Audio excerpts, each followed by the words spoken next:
ඉන්න අතරම කඩන්න ආසයි. කහ පාට. ලෙමන් බිස්කට් කුඩුත් කහ පාටයිනේ. ඒ බයි උන් කළු පාටයි. මගුලක් කරනවා විතර තියාගෙන දන්නේ දේවා කියලා. මේ ලෙමන් බිස්කට් කුඩු රසයි කියලා ඒවා කළු පාටයි. පණ්ඩිත වැඩ කරන්න දීලා නේ හිතේ වලුතෙන් දාන්න කියලා කෙලවනවා ඉතින්. ඉන්න අතරම වඩන්න ආසයි ඒක කහ පාටයි. ඇන්ටිමනි එක කොහොමද? ඇන්ටිමනි කියන්නේ කවුද කියලා මතකද උඹලට? ඇන්ටිමනි කියන කොහොමද ලියන්නේ ඇන්ටිමනි? කොයි කාණ්ඩෙද හිටියේ? ලියන එක කොහොම හරි කරගත්තා ඒක කාණ්ඩෙත් අහන ඕම කාණ්ඩ ගන්න. විභාගෙට ඉතින් දෙනවා. ඒ කියන්නේ විභාගෙට ආවර්තවකවත් දෙනවා. නමුත් 15 වෙනි කාණ්ඩේ මතකද? ඔන්න සමන් නෙමෙයිවා. ඔක්කොම පටලනවාද? 15 වෙනි කාණ්ඩේ මොකද්ද? ඔන්න සමන් ඇසිලින් එන්ටි බීලාද? ඈ නයන පල්ල ඇසිලින් එන්ටි බීලා. ඔන්න සමන් සෙල්ලමට තේපොන්න කියලා දෙන්න.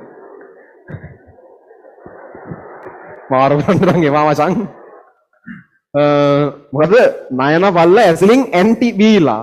ඇන්ටිමනි කියන එක එහෙම කිව්වට ඔක ලතින් වලින් ගියාම මේ SB හරිද? ඔච්චර එකක් තියාගෙන නෙමෙයි ඇන්ටි කලන්න ගලලා තියෙන්නේ. අර වීඩියෝ එකේ SB ගේ ඇඳුම ටිකක් තැඹිලි පාට කිට්ටුයි නේ. අර කියන්නේම නෑ කියන එක. රතු තමයි ඒක තැඹිලි කරලා ගන්න. හරිද?